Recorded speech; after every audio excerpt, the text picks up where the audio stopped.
A very happy Wednesday and welcome to the TNC Sports Talk. Today is April 1st of 2026. I love the month of April. You know, uh I love, my birthday's this month. Um it's kind of the month from, springtime. You got Passover currently going on. You got Resurrection Sunday, this coming up Sunday, and I'll tell you this: this is not. I try not to sit here and bestow upon faith, but I do try to carry my faith a little bit throughout these programs. But my journey over the past year, connected with my faith, has been something just beyond measurable. It's something that I love to talk about. I love to share with people.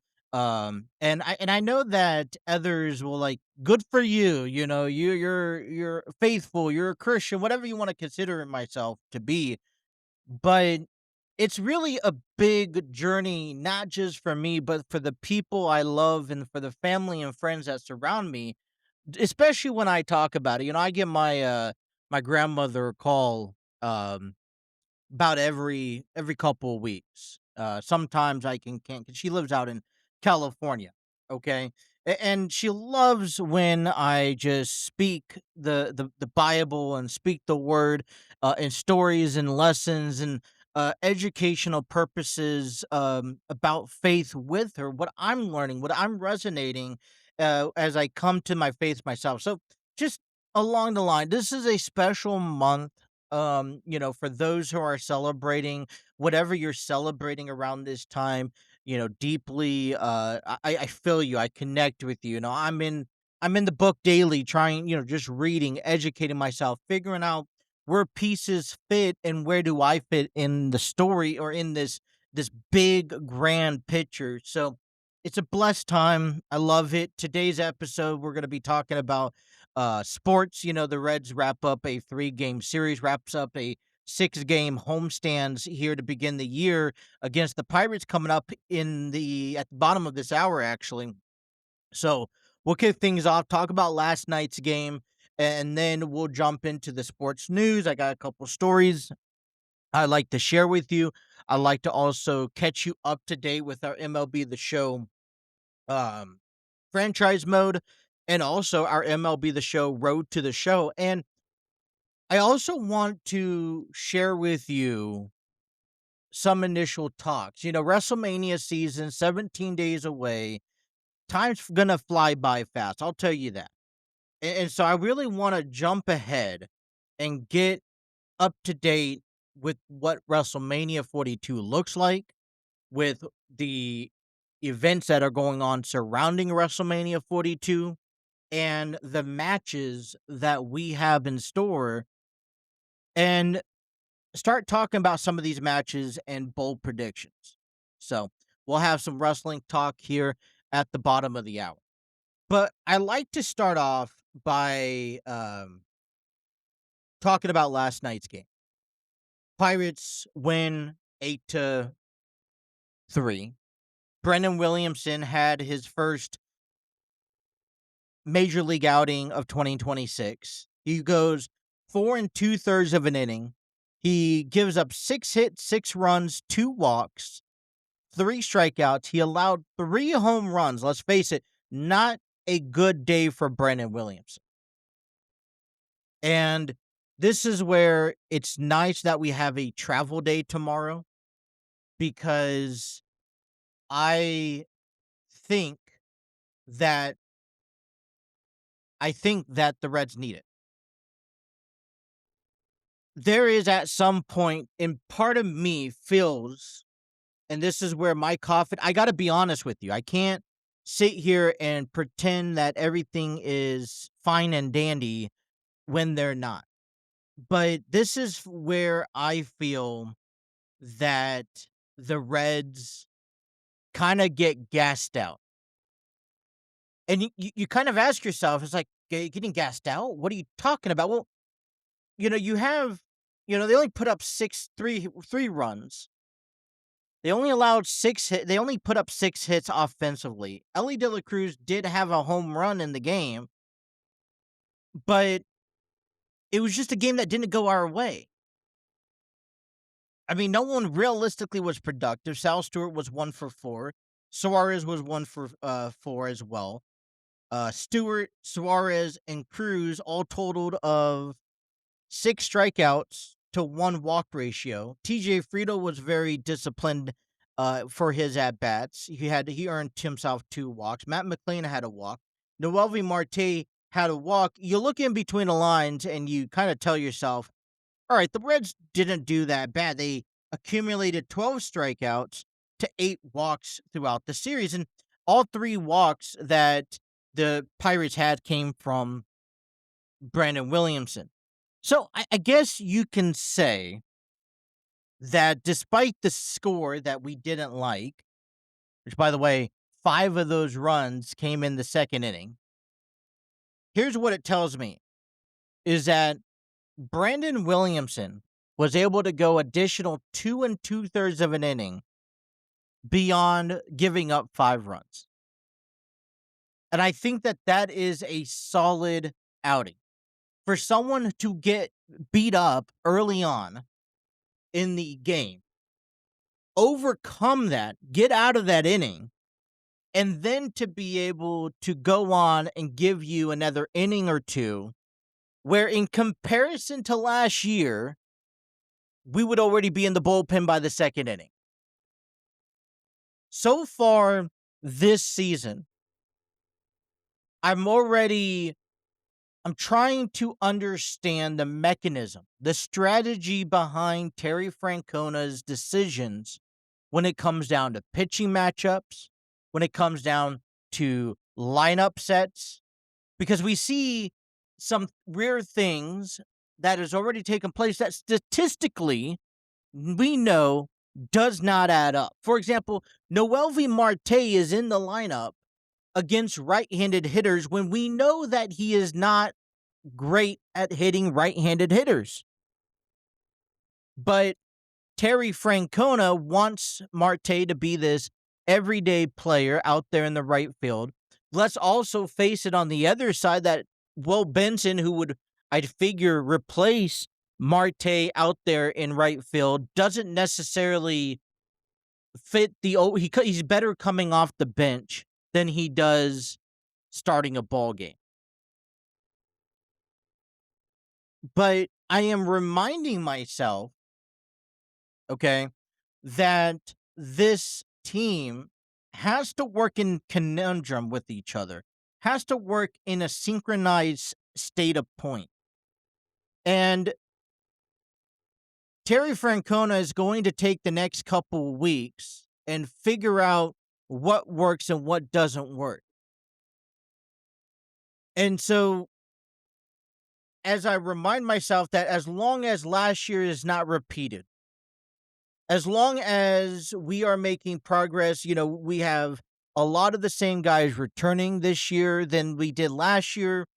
There's chemistry building on the field, and we're hoping to use that to the advantage that the Reds can muster through something more than just an 83-win season. Now, what was our biggest point last year was not playing guys through injuries, was taking care of health. Now, I don't want to go back to David Bell and talking about what David Bell has done, but we need Terry Francona. And, look, last year was the inaugural year under Terry Francona. This year, I expect, with the same players, with the same coaches, and the same staff coming in, I expect this team to be more organized when it comes down to days off, when it comes down to resting. And we have our day off tomorrow. Then we start 3 series over the next week and a half. We go to Texas, then we go to Miami, and then we come home for the Angels before we get another day off.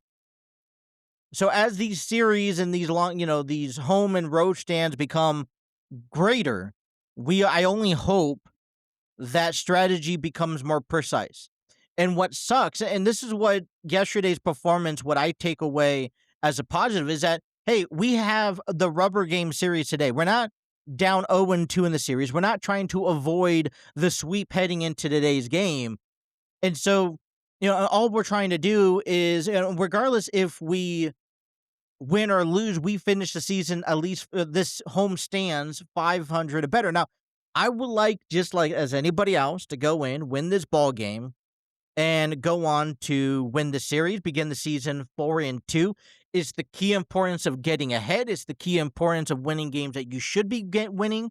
It's the key emphasis of winning series that we should be winning. And I believe that the Cincinnati Reds have the capability of coming in just like anybody else and having a good outing.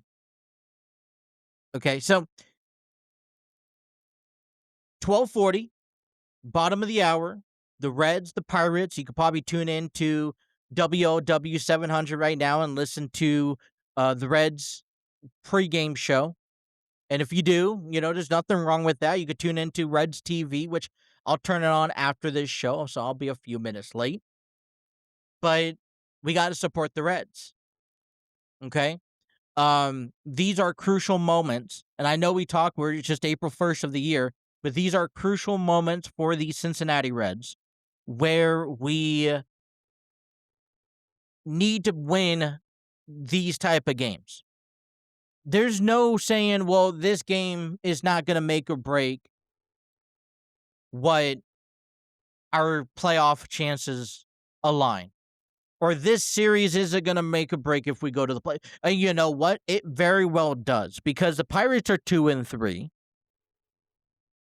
and they get the chance to tie things up. And the early on, okay, while we only face the Pirates, and I don't think we face anybody else coming from, let me see where I have it at. I don't think we face anybody else coming into the division until the end of the month, the earliest, right? Yeah, our next division game is going to be in Pittsburgh, and that is to begin the month of May. And then we have the Pirates and the Cubs on the road. So there, we are going to have, we got to find our way to separate ourselves from the division. And how you do it is go on and win this series. So I'm very big about winning this series. Now, it's not going to be an easy task, okay? We got Andrew Abbott on the mound. Remember, he pitched back in opening day. Andrew Abbott has a 0 ERA. He has 4 strikeouts compared to opening day, compared to Paul Skeens.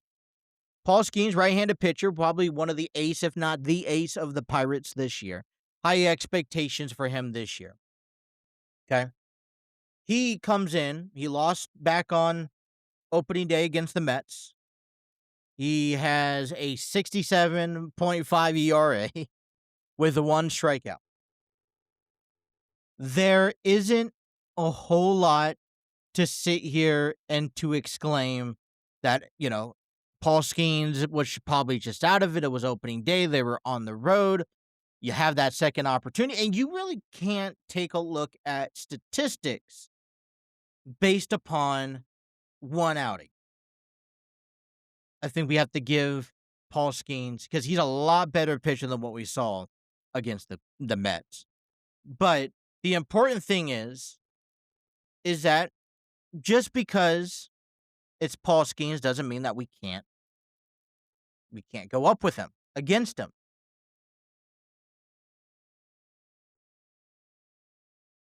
Ellie De La Cruz is batting .273 against Paul Skeens.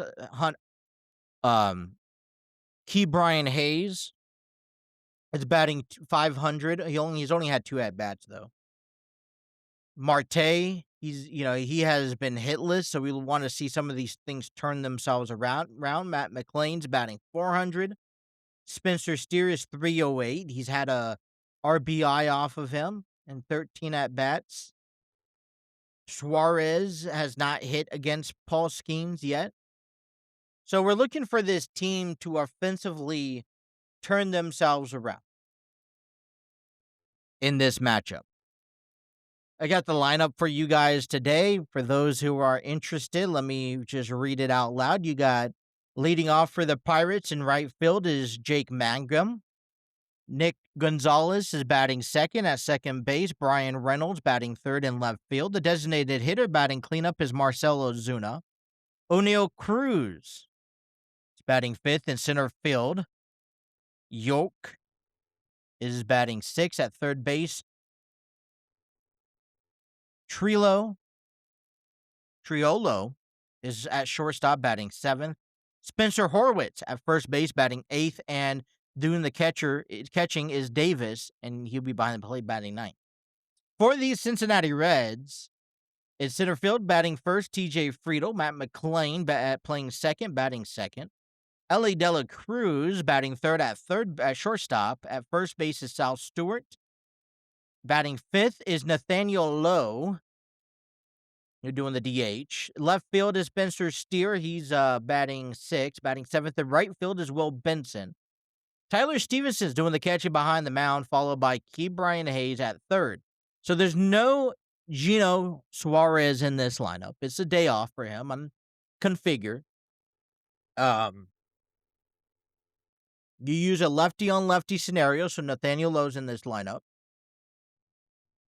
You don't see Marte, so you see Benson out there, lefty on righty scenario. Stevenson ahead of Trevino, hopefully to turn some things around. When do we start actually looking into how who's hitting, who's producing, and who's not? Do you give it the end of the month? I don't know. Let me know down in the comments. But that's at 4 o'clock. Like I said, Reds TV, if not 700 WLW is the show. Cincinnati Bearcats baseball got back on the winning column yesterday against Wright State Raiders, beating them 8-5. Dylan Schwerler pitched 3 innings, giving up 6 hits, 4 runs, striking out 3 batters. Chad Brown picked up his 7th save on the season. Colton Quince went 1 for 4, running in 2 runs, 1 walk, and 2 strikeouts. But the big highlight of the evening was that he hit his 20th home run of the season. They begin a 3-game series on the road against Oklahoma State in Big 12 play starting this Friday. So that is Cincinnati Bearcats baseball update for you guys today. It's great. Look, listen, Quentin Coates, lead guy heading into the season here. All right, let's first impressions as the first 2 series, the first week comes to a close today of Major League Baseball. Okay, what are teams out there today among the last 7 days that you have been impressed and showcased whether or not they're a good team or not? Now, I think that it's fair to say that it's a little too early to emphasize who's a good team, who's going to go to the playoffs, who's going to possibly even go to the World Series. And usually early on in the season, we see teams excel and then mellow out, especially towards the end. And that good teams today are not good teams in September. But every once in a while, we see a team that didn't have the expectations that were frowned upon coming into the season. And they impressed a lot of people. And whether or not they made it to the postseason, they most definitely fought their way. And you could be like, well, that's a good start. And I think the other day I was talking about some of these teams that got off to a really good weekend start, and I was just impressed by what I saw. And some of them are breaking down their roster, they are rebuilding, and they didn't perform well last year. Some of them are already expected just to have that repeat, and maybe some people are overlooking them. For example, the Toronto Blue Jays come into today 4-1. Okay. They have brought in and re-signed Max Scherzer. Now, let's keep in mind the Blue Jays have a lot of injuries thus far. Shane Bieber, Jose Barrero, Cody Pence, who was carted off back on Monday. And you think that with the injuries, it warrants some confidence, some lack of confidence that is provided out there. So when we talk about the Blue Jays beginning 4-1, how can you not be impressed? Plus, all these stories and are these articles that has already came out in Major League Baseball just this past week about the Blue Jays, striking out 50 batters against the Athletics. That's a remarkable record. To add another one, Max Scherzer, who they picked up at the end of spring, made his debut in the 2026 season on the main roster last night. Now, he gone 6 innings. He's pitched, you're only allowed 1 run. And the Blue Jays came back and win 5-1 over Colorado. Now, let's be honest with ourselves. Colorado is still one of those teams that is looking to build, and they do it with these younger guys. So I don't know if there's any expectations for the Rockies this season. I think the only hope is not to have a 40-win season. That'd be a little bit better than that. But Max Scherzer is this pitcher. He's 41 years old. You can figure, he's been there, he's done that. He's a first ballot Hall of Famer, in my opinion. He definitely has the resume to prove it. And he is someone who has gone out there. Mind you, it was March 31st. I don't know how good of a shape he was in at the end of spring. And he's able to give you 6 solid outings. It just proves to me that he still is right there with the boys. Now, I don't expect a whole lot out of Max Scherzer throughout the season because Toronto doesn't quite need him to get to the playoffs. I think they have enough talent. Now, obviously with Shane Bieber being injured, now Cody Ponce being out, maybe he is a little bit more valued and wanted compared to other, healthy pitchers. But we really want Max Scherzer to be healthy for September, October, because you expect him to have his lights out stuff in October. So the Blue Jays, they made it to the World Series. They took the Dodgers to Game 7 of the World Series. A lot of people saying that they're going to fall off that track, and at least to start the season, they're picking up right where they left off last year. Let's take a look at the Dodgers. The Dodgers are going for a 3-peat. Now, that's something that is kind of unheard of. You don't see that in history a lot.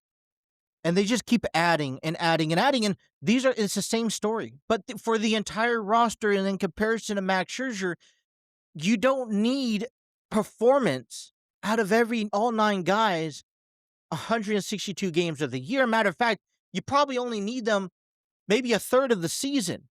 I remember when the announcement was made when signing Kyle Tucker, and it was almost a laughingstock. But realistically, were the Dodgers any different before picking up Kyle Tucker? Were they any more favored to go back to the playoffs, to go back to the series, and possibly win it without Kyle Tucker? And a matter of fact, you could throw 2 or 3 of those guys off for at least a third of the year, and they can show up in July and still dominate the National League West. And not trying to decredit any other team in the NL West, but let's face it, that's how good the Dodgers are. Clayton Kershaw, who was at one time the ace, the man in Dodger baseball, has finally retired, and yet they're not fazed by it. He was able to walk off into the sunset knowing that his team is still good enough can maintain credibility for years to come, and that's just how Dodger baseball is. Now, you would think a team who won back-to-back World Series, just like we saw the Kansas City Chiefs, get off to a slow, if not crappy start to the season. We've seen it done before where even Dodger fans aren't worried about it. They're not paying attention to what the record is or what is done heading into the season. They're going to tune in, or, July, maybe August, September for those really nonchalant fans, because they know what the Dodgers are capable of, and the fact that the Dodgers can hold that and get off and start the season off 4-1. Shohei Ohtani, who made his start last night against the Guardians, picked up the victory 4-1. He pitched 6 shutout innings. Remember, this is his debut as a two-way player. He's been usually the designated hitter. He's been recovering from shoulder and from injuries. 6 strikeouts, 3 walks. Obviously, it's not perfect, but if any indication is, Shohei Ohtani doesn't need to be on that mound every 5 days. They have the depth where he doesn't need to be, but it's great to know that once, twice, maybe 3 times a month throughout the year, Ohtani can give you 6 solid innings in an outing. So I think that's great utility that the Dodgers have to begin 4-1. The Yankees is another prime example. I think the Yankees, they always come in beating their chests, claiming that they could beat any team, and that is true. They have the talent, but I think it gets lost in the shuffle some point because of injuries that keep on prevailing. So to start 4-1, to sweep the Giants, I'll take any win. Related back to the Cincinnati Reds. When we talk about the series against the Pittsburgh Pirates, and maybe the Pirates look better on paper than we do, but every win, I'll take it. Because we need to find a way to prove that we are a contender team in September. And losing a series today against the Pirates doesn't indicate to us, when we have our best pitcher going up against their best pitcher at the moment, does not indicate to us that we are a good team, that we are contenders for the postseason. Yeah, we're going to have our ups, we're going to have our downs, just like we expect the Yankees, Blue Jays, and Dodgers to have ups and downs. But what is our first impression? And the Reds don't make first impression for me. Teams that do make first impressions with me, and I'm sad to even have to throw that out there. What about the Cardinals? The team who had to open up some marketable campaigns, traded some people that just wasn't going to work out for more because they have this new vision, this new era, and they begin the season 2-5. Now, it's nothing great to preach about. It's not like this is a new revelation Cardinals team that's going to dominate the NL Central, but we don't know that. But a 3-2 start to the season does build that, hey, this team may be young, they may be not known, they may be overlooked in the NL Central, but they're capable of winning series. They're capable of winning ball games. Just show you in the beginning of the year. So maybe the Rays, who they faced over the weekend, is not that good. Maybe the Rays just are overlooking what the Cardinals did. Well, they're looking over what the Milwaukee Brewers are doing. The Brewers are another team on this list. I would figure that without Freddie Peralta, that this team takes a little bit of a hit, yet we just haven't seen it. 4-1 looks like a team that has never lost a step despite departing with their ace pitcher. They lead the NL Central. Now, this is only week 1 of Major League Baseball, and these are just first impressions for week 1. It may be a completely different story. I'm not saying that this is the end game, this is the final result that we're going to see, but you have to admit that I didn't expect the Cardinals to be 3-2 on April 1st. I didn't expect the Nationals to be 3-2 on April 1st. This is a team that has not been good for quite some time. The Angels are trying to find a resurgence, a new sense of life out there in the American League West, and it's going to happen as long as Mike Trout stays healthy. Now they've shifted him; he's out in center field. He's taking some pressure off of him. If he could stay healthy, then this Angels team looked to push. These are teams. Miami, I would throw in there. Pittsburgh is another team I throw in there. The Angels are another team I throw in there that could get off to a great start. We see it year in and year out, but along the shuffle, during the dog days of July and June and August, we see those teams slowly begin to separate.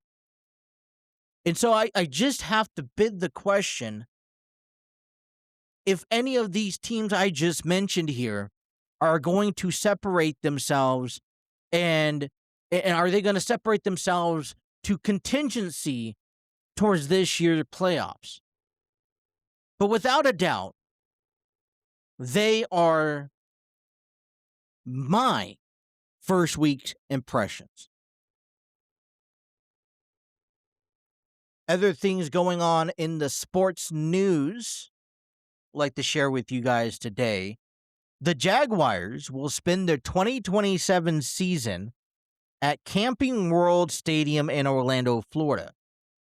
Jacksonville Jaguars Stadium, Everbank Stadium in Jacksonville, Florida. It's going to be renovated throughout the 2027 season.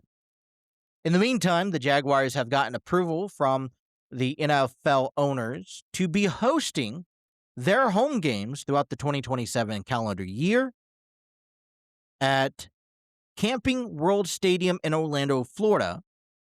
Camping World Stadium is the home of the Citrus Bowl, the Cheez-It Bowl, and and home to neutral site games. And this is a fun, exciting time for Jacksonville, for their Everbank Stadium. And I think it exposed a little bit to Camping World Field. Now, you'll go into this season making whatever renovations you need to help host the Jaguars. But this is where their temporary home is going to be in the meantime. We look at Buffalo having their new stadium being built. Tennessee is making their renovations. Teams make renovations to their stadiums all the time, but apparently, and I haven't seen the plans for Jaguars renovations at Everbank, but this is supposed to be big.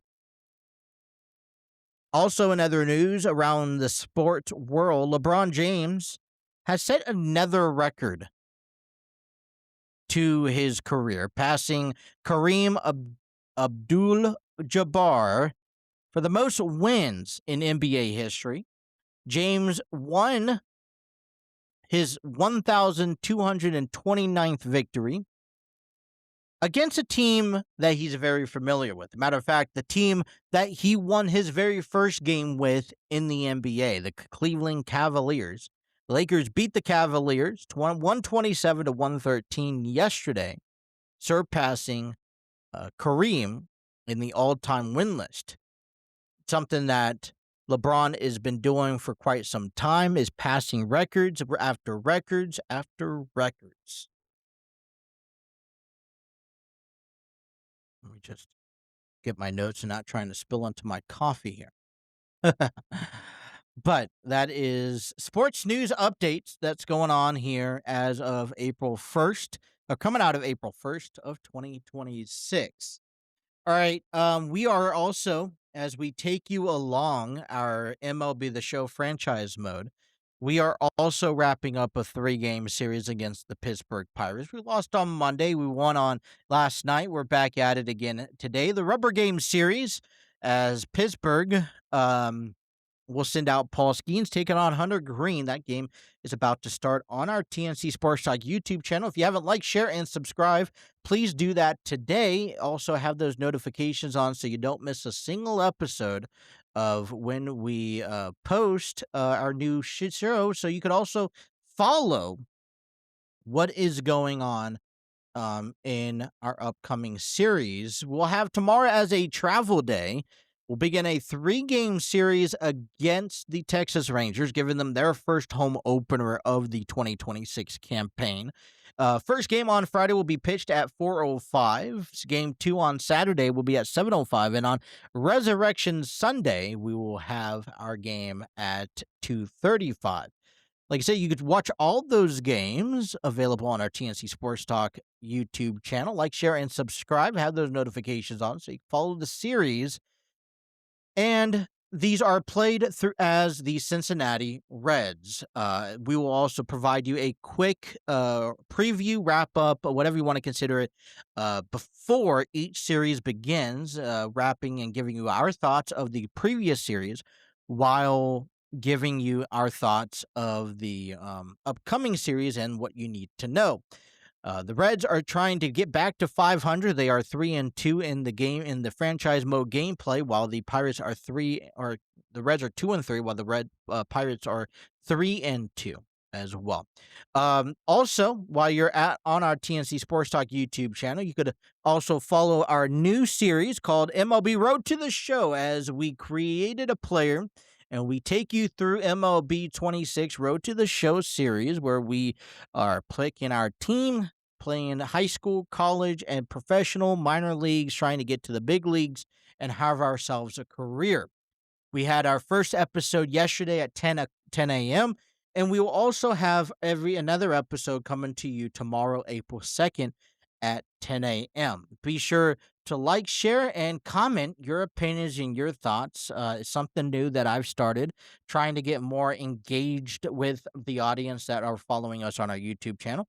May also post some of this gaming content heading into on our Facebook page. But in the meantime, let us know down in the comments what you guys think of what's going on there. So that is our TNC Sports Talk YouTube channel and what's going on around that. As well, be sure to also follow us on our social media platforms. You can find us on Facebook, TikTok, Twitter, and Instagram, where we provide you up-to-date information, sports news and stories, and short clips from what you guys may have missed on our daily podcast or radio talk show, whatever you want to consider this. So, also, while you're there, you could also download us and take us on the road with you wherever you go. So if you miss anything that we've talked about so far in this hour, obviously you could go back. But if you're on the road, maybe you're at work, you're at the gym, tune us on. We're available on Spreaker, Spotify, iHeartRadio, Google Podcasts, Apple Podcasts, and more. Be sure to follow. It would definitely help our channel. Much appreciated. Much appreciated. Alrighty, I wanted to get into some wrestling talks. Let me make sure just all the news that we wanted to cover has been filled.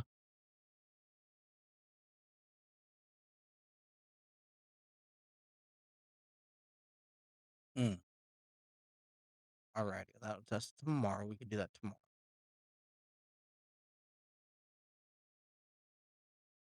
All right, let's get down into the WWE now. WrestleMania 42 is on its way. We have a match card heading into WrestleMania 42. That's kind of panned out here over the last several hours or several days in major league or in the sports world. And so if my question is to you, if WrestleMania 42 took place tomorrow, and this is the match card that we are going to see. All right, I got 1, 2, 3, 4, 5, 6, 7, 8, 9, 10, 11. I got 12 matches so far on the match card. If that concludes and that's what we're going to see at WrestleMania 42, that's about 6 matches a show. About, I'm going to say 2.5 hours, maybe 3 hours at most for for each show. Are we satisfied? Or are there someone else that has been left out of WrestleMania 42 that we want to see? And,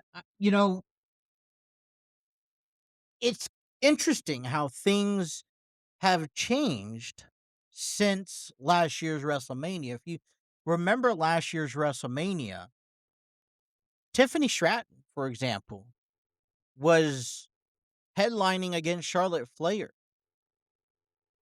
was getting brought up into the main roster and getting a big push as your new women's champion.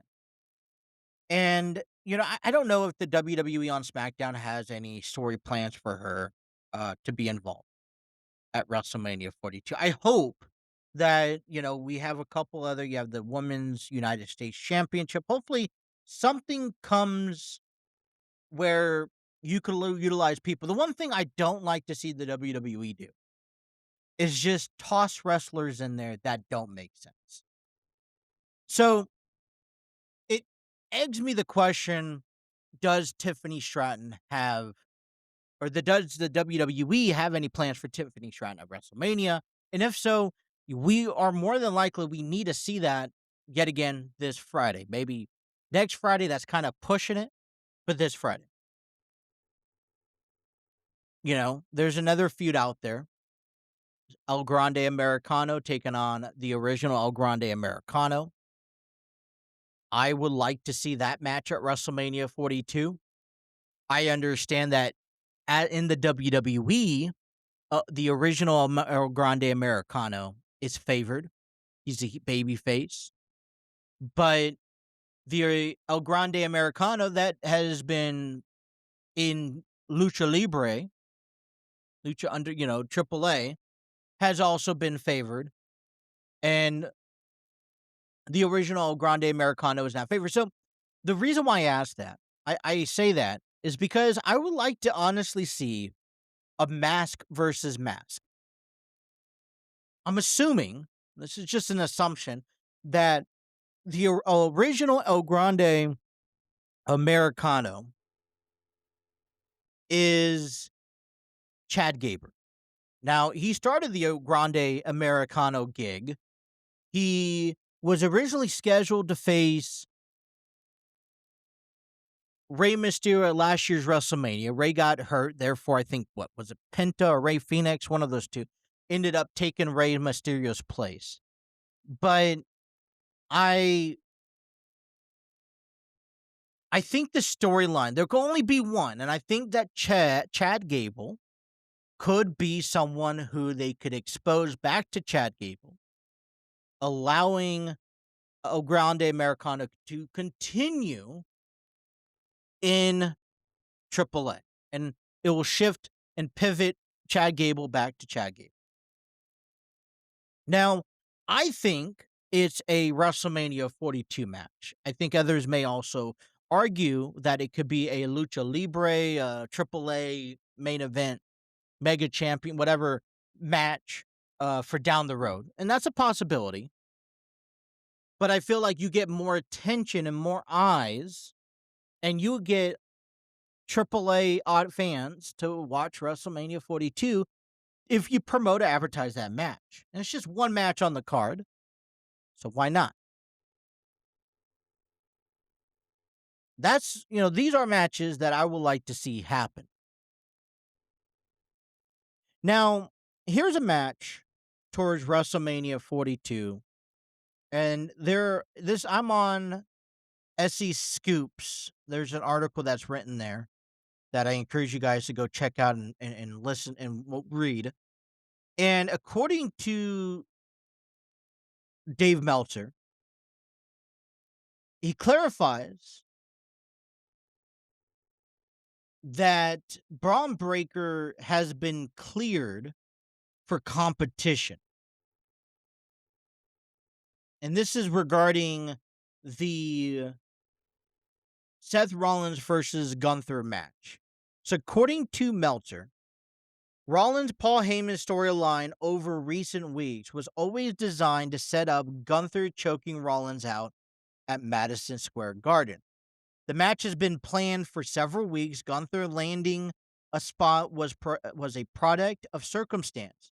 The original plan had Logan Paul working with Rollins, but the Bloodline and the Usos were slated to for a celebrity match involving ISHO Speed and Paul, which removed Paul from the equation.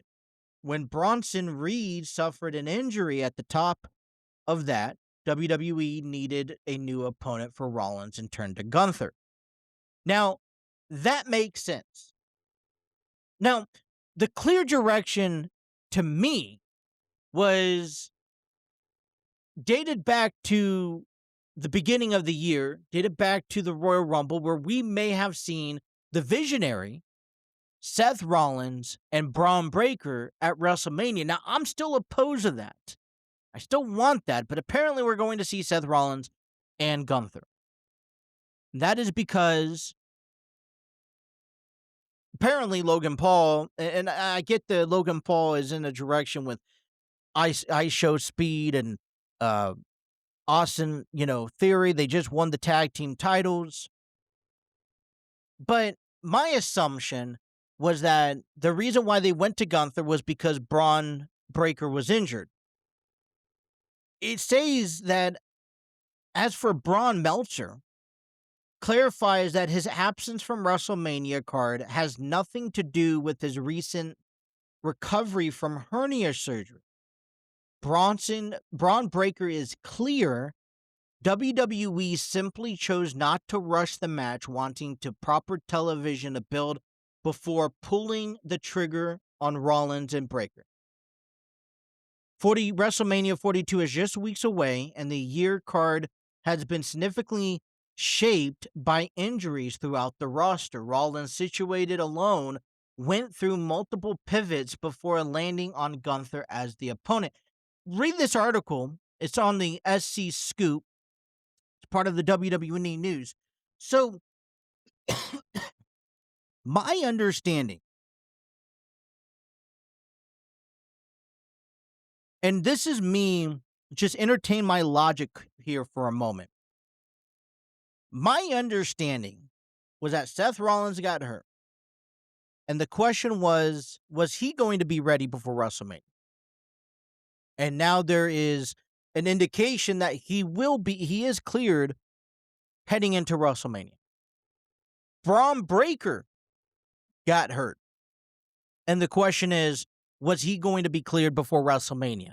And I haven't heard any other reports. So I'm going off of this one. I may be wrong.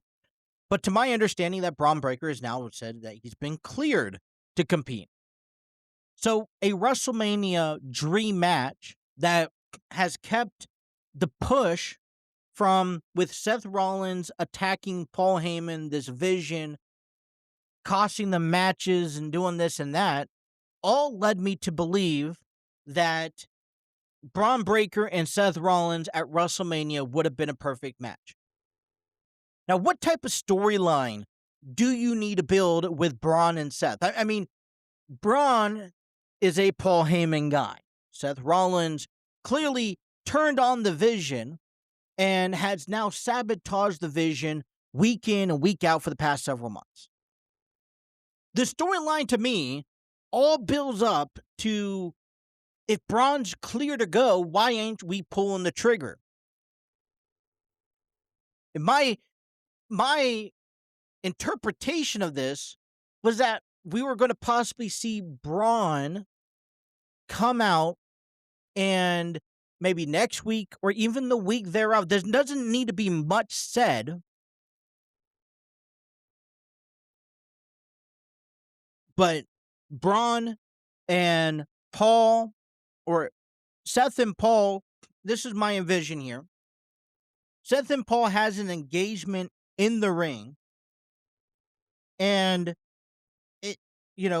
Seth has his masked men surround the ring, and within that, Bron Breakker is one of those masked men, and as they start attacking Paul Heyman, or so they think, the attention turns towards somebody attacking Seth Rollins, and that's Bron Breakker. The match is set. I don't think that there needs to be anything more said or done to this storyline. It's made it abundantly clear that Seth Rollins wants to take out Paul Heyman. Bron Breakker is a Paul Heyman guy. So I don't see why that storyline got pointed. I don't know what else you can do to make this feud any more tensifying. Now, you talk about Seth Rollins and Bron Breakker. That is a main event match on any PLE, but is also great for a WrestleMania card and a SummerSlam start card. So what do? Do you have Bron Breakker sit back until SummerSlam to then push this match upon each other? And who knows? You hope that somebody doesn't get injured in between there. I understand that Gunther was a secondary option, but I'm interested in finding out how they are going to utilize it because Gunther, let me remind you, as of yesterday's conversation, Gunther was somebody who has been retiring people after people. And if Braun's clear, I feel like you have to use him at WrestleMania. I feel like not using Bron Breakker at WrestleMania holds him back.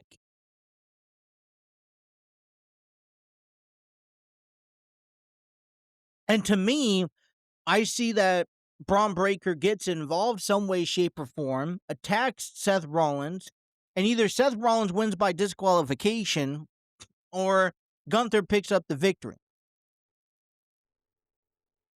But if Bron Breakker is clear, I think the WWE is making a mistake by pushing him on Gunther. I get it. Gunther doesn't have a WrestleMania opponent. There's really no one else right now available.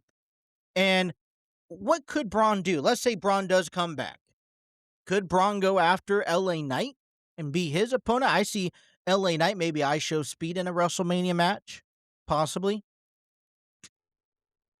Does someone come out and join LA Knight and they face Theory and Paul in a tag team match for the tag team titles? Interesting. The other one I really wanted to get to here, we'll wrap up our conversations, wrestling talk, is the feud between Roman Reigns and CM Punk for the World Heavyweight title. They have done a lot to not emphasize and bring up the past. Or they brought up the past, but they've tried to bring up the past 15 years ago. Now, here's one thing that both men can share resemblance on. They were Paul Heyman guys. They were all led by Paul Heyman, where Paul Heyman took them under the ring, and if it wasn't for them, they wouldn't have grown to the star power as big as they have been in recent, throughout their career. And so I look at this and I'm asking myself, well, what can we, has the bras, which I think needed to happen, have they solidify enough between these two men? I think the two bras, the putting Roman through the table and Punk getting put through the table himself, has definitely elevated this feud.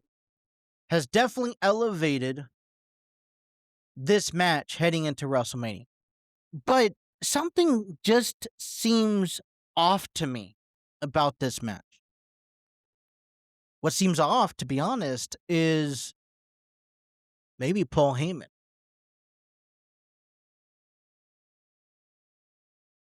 With everything that took place last year, with everything that has taken place in their careers, thanks to Paul Heyman, not to see Paul Heyman in the middle of this, not to see this feud get Paul Heyman involved one way, shape, or form, I think, to me, has thrown all of this off. And it's one thing that has lacked since. هاي حبيبي مروحي. يا قلبي دقيقة خليني أربط الحزام.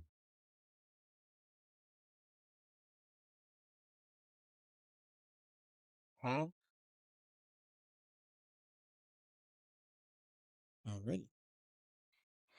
هاي حبيبي مروحي. يا قلبي دقيقة خليني أربط الحزام. Not what I wanted.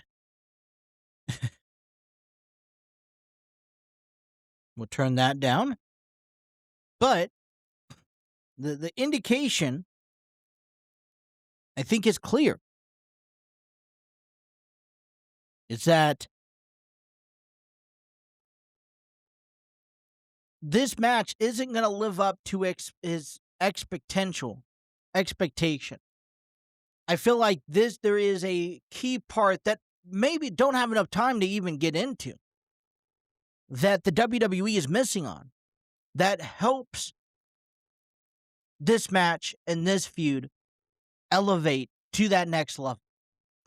And if you ask me right now, who's going to be main event at WrestleMania Night 2, I have to argue that I want to see Randy and Cody. Night 2. If you ask me what matches deserve a main event in priority, yes, Roman and CM Punk fit that bill, but I say Cody and Randy, and then I also say Oba and Brock Lesnar. Those two matches at the moment are main event matches, in my opinion. Drew and Jacob Fatu is another main event match, better than Roman and Punk. And I know people are going to disagree with me, but I haven't seen a reason why proven otherwise. Jade Cargill and Rhea Ripley, to me, has a bigger impact than Roman and CM Punk. I'm trying to pan it out. I think night 1 main event is Roman and CM Punk. I think night 2 is Cody and Randy. We could talk all we want with outside interferences, what we would like to see happen, and, who was that special phone call with Randy? Ted DiBiase? Is it The Rock? Is it John Cena? I mean, the name, could it be Dustin Rhodes? I mean, there's so many names that you could throw in. We would love to see all of that. But how many times have we were led to believe that something out of ordinary or spectacular would come through in one of these big matches, and yet we were laid down to be let down? I mean, you had that WrestleMania moment a couple years ago where Cody and Seth teamed up to face Roman and The Rock, and this led to, you had The Undertaker, and you had this, and, these people interfere, and that people. So we had a little bit. But what do you think? Something special, something that's going to be under the radar until shown. What do you think takes place heading into WrestleMania 42? And does a match between Roman and CM Punk need it? All right, well, that is all the time I have for you guys today. I want to thank everyone for tuning in and checking us out. It helps us a lot if you hit that like, share, and subscribe button. Share this with a friend. Get in part of the conversations. Let me know what you guys think of WrestleMania 42 matches, maybe something that should or shouldn't happen. And we could talk about that on our show here. So let me know down in the comments. Hit me up in the DMs. And we will be back again tomorrow. It's the Reds' day off, so we'll fill in some other content. And then we'll get you guys ready for the weekend series. But until then, thank you guys for tuning in. And until tomorrow, you guys enjoy the rest of your day. Take care. Bye-bye.